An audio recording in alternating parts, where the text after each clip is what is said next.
परम पूज्य गुरुदेव जब देखते हैं प्रभु ने केवट को आदेश दिया, बेगी विलंबन पाए पखारू हो तो विलंब उतार ही पारू। प्रभु को इतनी जल्दी हो रही है और केवट अपने काठ के कठौते से, जिससे वो जल उलीचा करता था नाव से, उसी कठौते में जल ले आया और प्रभु के श्री चरण कमल धोने लगा। महाराज श्री का ध्यान गया कि ये चरण कमल किन किन को प्राप्त हुए, और पुराणों की कथाओं की ओर ध्यान गया कि सबसे पहले तो हमने देखा बलि की यज्ञशाला में प्रभु ने जब अपना विराट रूप प्रकट किया तो ब्रह्मलोक में ब्रह्मा जी ने प्रभु के चरण कमल का प्रक्षालन। तो ब्रह्मा जी के कमंडल में जल था और उन्होंने प्रभु के चरण उनको प्राप्त हुए। फिर भगवान राम की लीला में जब देखे तो ये चरण कमल किसको मिले, तो दिखाई दिया कि मिथिला नरेश महाराज विदेह जनक को ये सौभाग्य प्राप्त हुआ।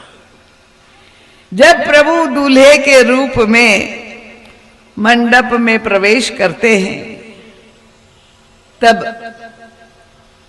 महाराज जनक और सुनैना जी दोनों मिलकर के प्रभु के चरण का प्रक्षालन कर रहे हैं।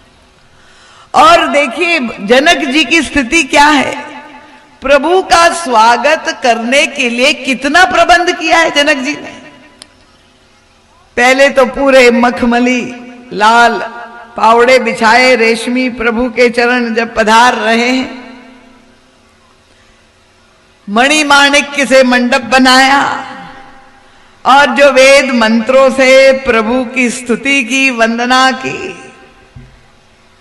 महाराज श्री तुलना करते हैं कि जिन जनक को प्रभु के चरण मिले और यहां केवट को भी वही चरण मिल गए।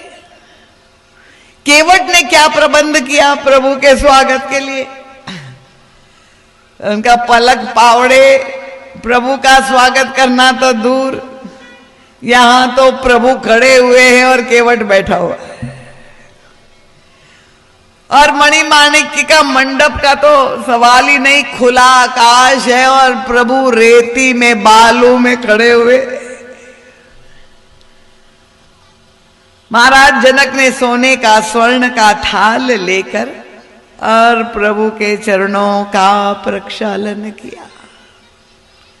और यहां केवट कौन सा सोने का थाल, कौन सा पात्र, उसके पास तो जो काठ का कठौता था उसी में चरण धो रहा है। तो महाराज जी ने कहा कि अगर केवट और जनक की तुलना करे तो अगर जाति की श्रेष्ठता से प्रभु मिलते होते तो जनक को मिलते, केवट को कदापि नहीं मिलते।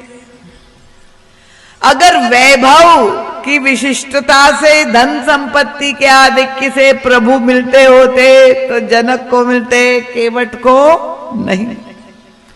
अगर पांडित्य की दृष्टि से बड़े विद्वान हैं, अगर जनक जी को मिल गए, केवट तो बिल्कुल अबोध है, उसको नहीं मिलते। तो ऐसा लगता है कि कोई तुलना ही नहीं है, कहां जनक और कहां केवट। पर परम पूज्य महाराज श्री का ध्यान चला गया कि ऐसा नहीं है कि कोई समानता नहीं है। एक वस्तु ऐसी है जो जनक जी में और केवट में समान है, और वो क्या है महाराज जी ने देख लिया। जब महाराज जनक और सुनैना जी प्रभु के चरण का प्रक्षालन कर रहे थे तो गोस्वामी तुलसीदास जी के महाराज के पास तो ऐसा कैमरा है कि वो तुरंत ही एकदम खींच लेते हैं, ध्यान से देखते हैं कि क्या अनुभव कर रहे हैं, और उनका बर बिलो की एक टकटकी लगाकर अपने जामाता प्रभु साक्षात आज दूल्हा रूप में मंडप में विराजमान है, जिनके चरण प्रक्षालन कर रहे हैं। तो ये कहते वर विलो की दंपति अनुरागे पाय पुनीत पखारन ला। अनुराग भर हृदय से जनक जी और सुनैना जी प्रभु के चरण को प्रक्षालन कर रहे, और केवट जब प्रक्षालन कर रहा है तो गोस्वामी तुलसीदास जी ने उसी शब्द का प्रयोग किया, यहां कोई अंतर नहीं। अति आनंद उमगी अनुरागा चरण सरोज पखारन लागा। परम पूज्य महाराज जी कहते हैं इसका मतलब तो यही हुआ कि प्रभु को पाने के लिए और कोई वस्तु की आवश्यकता नहीं, एक ही वस्तु ऐसी है जो दोनों में समान है और जिसके कारण प्रभु चले आते हैं, और राम ही केवल प्रेम प्यारा। अनुराग और प्रेम भरे हृदय से ही प्रभु को आकर्षित करता है। और इसलिए किसी ने महाराज जी से पूछा कि आप कह रहे कि भगवान राम प्रेम चाहते हैं, तो ऐसा संसार में कौन है जो प्रेम नहीं चाहता है? हर व्यक्ति प्रेम चाहता है, यहां तक कि जानवर भी। अगर आजकल गौपालन तो कम हो रहा है, पर कुत्ते का पालन घर घर में अधिक बढ़ गया है, श्वान का पालन हो रहा है। बड़े शहरों में आप देखिए इतनी बड़ी बड़ी दुकानें और घरों में हर एक के घर में कुत्ते पाल रहे हैं। अब आप कल्पना कीजिए, मुझे तो वहां तो जगह नहीं होती है, स्थान नहीं होती कि वो गौ पालन करे, छोटे छोटे घर होते हैं, स्थान का अभाव है। पर यहां नित्य प्रति जो मैं ये स्थिति देख रही हूं, जब मैं ठीकरी गांव से यहां रेवा बनखेड़ी आती हूं, तो जो मेरा सारथी बन करके आते हैं हमारे हरिराज भैया, जो इतनी गौ माताएं आते हुए दिखाई देती है, तो मैं पूछती हूँ ये किसकी है? ये क्या गोधूली बेला हो गई, दोपहर में लौट रही है? उनका नहीं माँ, ये सब लावारिस गायें हैं।